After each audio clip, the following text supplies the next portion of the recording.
Eugene winner हमारी Sasha को बताना शुरू करता है। वो कहता है मेरी मॉम की मेमोरीज वो तो शुरू और आखिर एक कैसल में होती है जो कि बिल्कुल बेकार सा कैसल था, लेकिन तब वहाँ पे कोई लड़की वो अपने हाथ से एम्ब्रॉयडरी कर रही थी और तब वो तो ये करने में बहुत ज्यादा बिजी थी, लेकिन तभी वहाँ पर यूजीन आता है जो बिल्कुल छोटा सा था। वो कहता है मदर, तो तब उसकी मदर उसको देखकर स्माइल करती है और तब उसके सर पे हाथ रखती है। वो कहती है यूजीन तुम आ गए, और तब वो स्माइल करके उसको ग्रीट करती है। वो कहती है गुड मॉर्निंग मेरे प्यारे बेटे।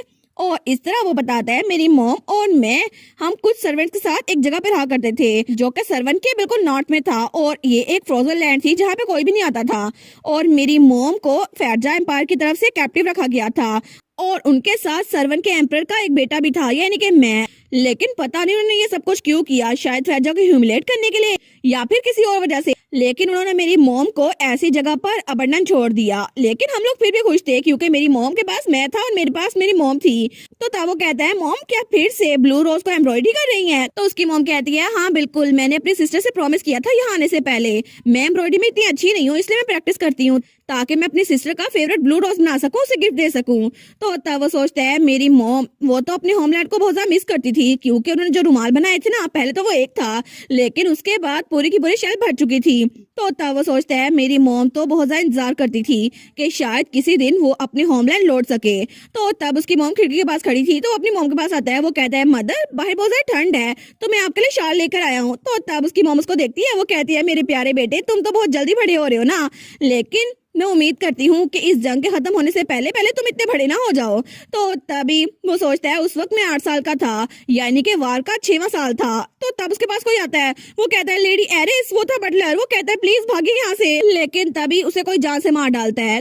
तो तब वो सोचते हैं ब्लेड ऑफ द वार वो फाइनली विंटर कैसल तक आ चुके थे। तो तब वहां पर कुछ असैसिन्स थे। वो कहते हैं देखते हैं एरिस र्यूकन ये यहाँ पर है और इस बच्चे का नाम क्या है? यूजीन। तो यूजीन बहुत ज्यादा डर गया था। वो कहता है मॉम, लेकिन वो लोग कहते हैं एक ग्रेट प्रिंसेस, हम उसको माउंटेन वैली में मिल रहे हैं, तुम्हारी लाइफ कितनी बेकार गुजरी है ना। और तब उसको मारने के लिए अपनी तलवार आगे करता है, लेकिन तभी यूजीन की मॉम उसको धक्का देती है और तब उसके हाथ तलवार लेकर उसी को मार देती है। तो तब वो लोग बिल्कुल शौक थे, लेकिन यूजीन की मॉम वो उसके मुंह पे खून लग गया था। तो वो लोग कहते हैं ये क्या आखिर हो क्या रहा है, इसको लड़ाई करनी कैसे आती है? और कैप्टन तो नीचे गिर गए ना। तो तब उनमें से कोई कहता है डैम इट, आखिर तुम लोग खड़े क्या कर रहे हो, उसको पकड़ो। तो सब लोग उस पे हमला करने के लिए आगे बढ़ते हैं, लेकिन यूजीन वो वहां खड़ा तमाशा देख रहा था। वो सोचता है एक 8 साल के बच्चे के सामने एक ऐसी सिचुएशन थी जहां पर वो फीलिंग जो उसके सामने थी ना, वो डर नहीं थी, वो थी एक थ्रिल, क्योंकि वो अपनी मदर को लड़ाई करता हुआ देख रहा था। और उसकी मॉम जो हमेशा सोफे पे बैठ के एम्ब्रॉयडरी करती थी, अब वो बहुत ज्यादा ग्रेसफुली किससे लड़ाई कर रही थी। तो तब उनमें से कोई कहता है कम ऑन, तुम इधर आओ, मैं तुम्हें जान से मार डालूंगा। और तुम्हें क्या लगता है तुम ऐसे ही हमसे बच सकती हो? तुम्हें मारना तो बहुत आसान है। तो तब यूजीन की मॉम कहती है मुझे फर्क नहीं पड़ता क्योंकि मैं एक प्राउड फैर्जन हूँ, और अगर मुझे अभी मरना पड़े ना फिर भी मैं तुम लोग का सर काट के ही मरूंगी। तो यूजीन वो बहुत ज्यादा शौक था, उसकी आंखों में आंसू आ रहे थे। तो तब उसकी मॉम कहती है यूजीन, वो कहता है जी मदर। तो तब वो कहती है मेरे बेड के नीचे एक स्पेयर है, क्या तुम वो ला सकते हो? वो कहता है जी मॉम, मैं भी लाया।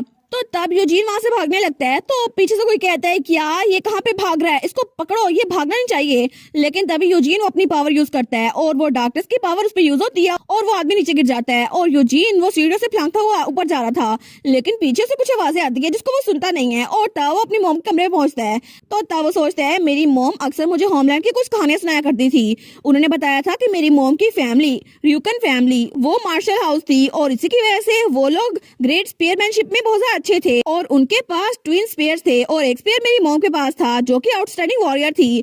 तो तब वो स्पेयर को पकड़ता है। वो सोचता है मॉम तो बहुत ज्यादा स्ट्रॉन्ग है, वो बिल्कुल नहीं मरेगी, हम बिल्कुल ठीक रहेंगे और वापस से फैरजा लौट जाएंगे हमारे होमलैंड। लेकिन जब वो वहां पर लौटा उस स्पेयर को लेते हुए, तो जो सीन उसकी आंखों के सामने था वो तो एक डिफीट का था, क्योंकि उसकी मॉम उसके पेट में तलवार घुप चुकी थी और उसके सामने कोई आदमी खड़ा था। तो तब वो कहता है मदर मैं स्पेयर ले आया। तो उसकी माँ कहती है यूजीन मेरे प्यारे बेटे मुझे माफ कर दो, लेकिन मैं अपने होमलैंड के सिपाहियों को खुद से नहीं मार सकती। तो यूजीन वो कहता है क्या? तो तब वो कहता है तुम सब लोग, क्या तुम लोग फैरजा के सोल्जर्स हो? लेकिन क्यों? मेरी मॉम तुम्हारा इंतजार कर रही थी। तो तभी पीछे से उसकी नैनी आती है, वो उसको लेके जाती है। वो कहता है क्यों? तो तब जब वहां से भाग रहा था उसकी नैनी उसको लेके जा रही थी, तो उसकी मॉम का अंत उसी कंट्री के सिपाहियों के हाथों हुआ था जिसको वो सब पसंद करती थी। लेकिन तब उसकी नैनी उसको उठा के भाग रही थी और बाहर बहुत ज्यादा बर्फबारी थी।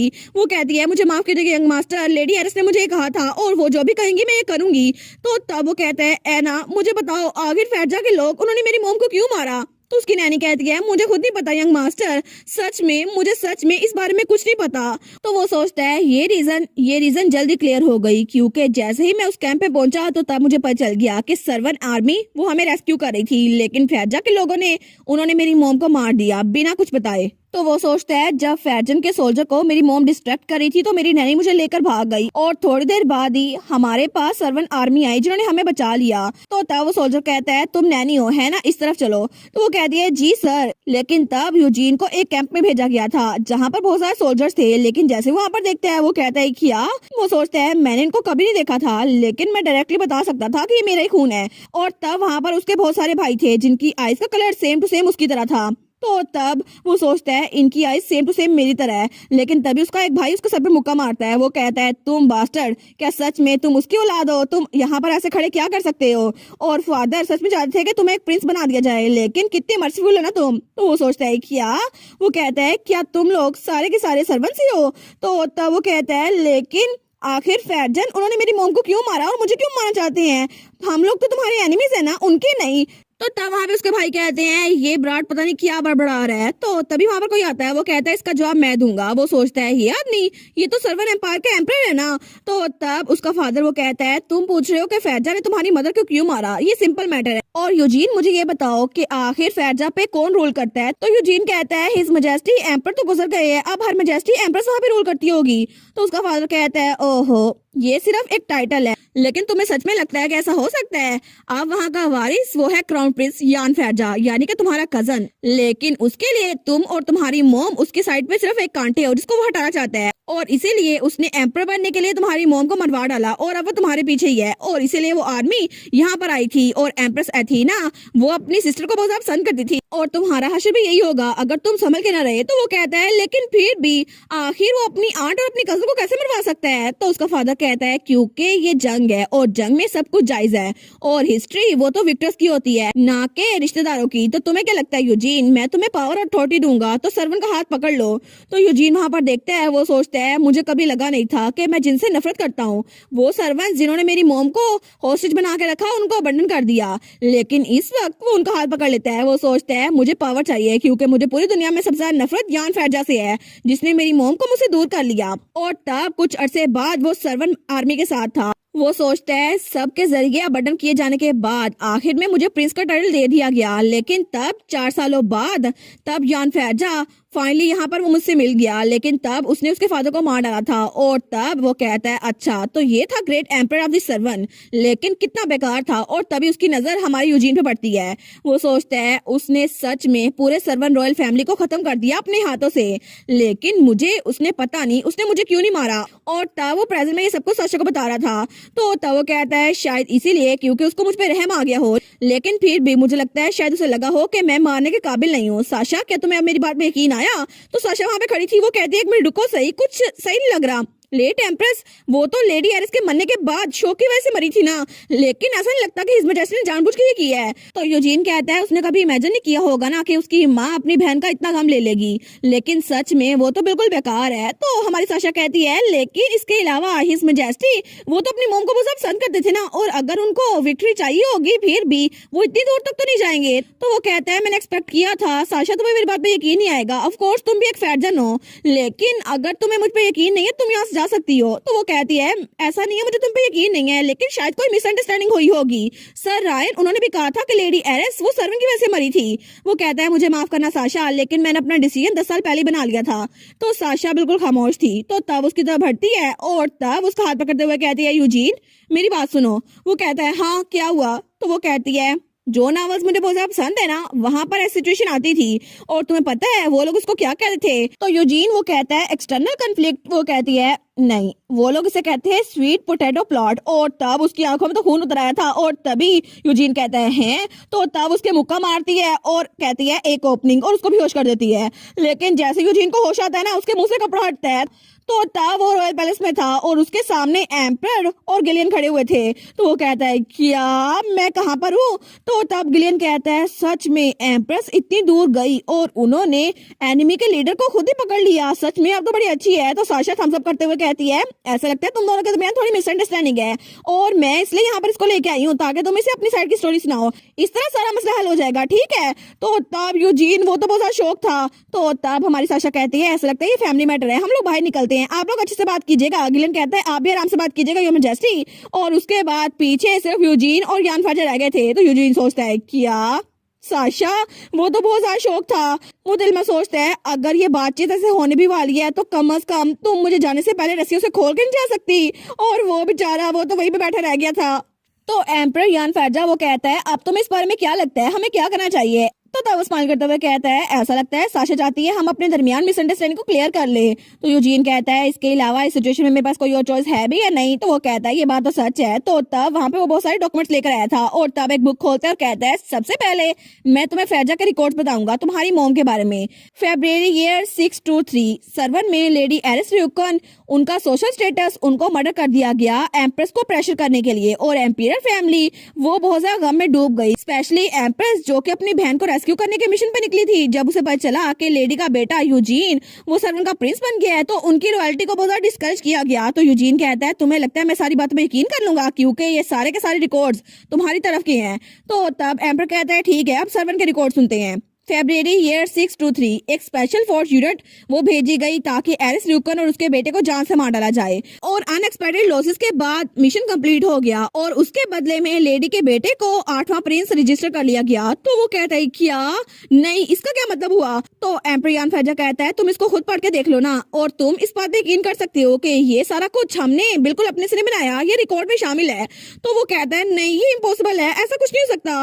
वो सोचता है ये बात सेंस बनाती नहीं है, मेरी मॉम को जिन्होंने मारा था वो फैजा के लोग थे। तो तब वो कहता है चाहे जो कुछ मर्जी हो लेकिन मेरे सबऑर्डिनेट्स ने एक और डॉक्यूमेंट भी ढूंढा है। तो वो सोचता है मुझे बहुत ज्यादा बुरा लग रहा है, मुझे लगता है कि मेरी पूरी लाइफ जो मैं जीता रहा हूँ वो टुकड़ों में बिखरने वाली है, लेकिन ये कैसे हो सकता है। तो तब हमें रियल सीन दिखा रहता है कि हुआ क्या था। और यूजीन की मॉम ने जब उसे स्पेयर लेने के लिए भेजा था ना तो तब उसके पीछे कुछ स्पाई आए थे, लेकिन यूजीन ने अपनी पावर यूज की थी, अपनी डार्कनेस की पावर, और तब वहां से भागा था। तो तब उनमें से एक सोल्जर कहता है क्या आखिर एक फैजन किसी को ड्रून ऑफ डार्कनेस कैसे सिखा सकती है। तो वो कहती है मैंने कभी भी उसको नहीं सिखाया और मुझे ऐसी पावर का कभी पता नहीं था, लेकिन मेरा बेटा शायद उसके अंदर ये पहले से पावर है और उसकी ब्लड लाइन में शामिल है और इसीलिए उसकी पावर है उसको खुद ही यूज करता है। तो तब वो सोल्जर वो कहता है प्लान हम चेंज कर रहे हैं, सिर्फ माँ को मारो और बच्चे को ले जाओ। तो वो कहती है ये क्या बकवास है, आखिर तुम्हें ये ऑर्डर्स दे कौन रहा है। तो वो सोल्जर कहता है ऑफ कोर्स वो चाहे एक र्यूकन क्यों ना हो लेकिन फिर भी वो हिज मैजेस्टी का बायोलॉजिकल बेटा है और उसके पास रून ऑफ डार्कनेस है